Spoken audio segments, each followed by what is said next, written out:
चका डोला एबे भक्त पाखे काम पड़िला आहे चका डोला एबे भक्त पाखे काम पड़िला बड़ दांडे भक्त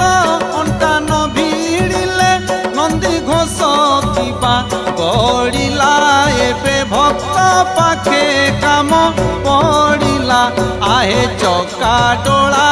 एबे भक्त पाखे काम पड़िला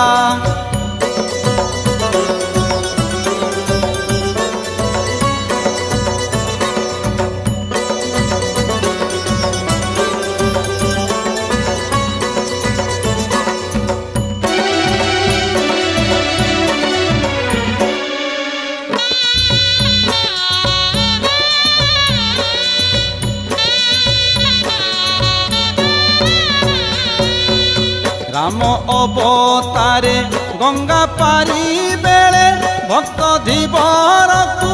डाकिल आकुले राम अवतारे गंगा पारी बेले भक्त धीवर को डाकिल आकुले तुम्भ प्रभु पण दम्भ अभिमान काम थिला बोली छिड़िला एबे भक्त पाखे काम पड़िला आहे।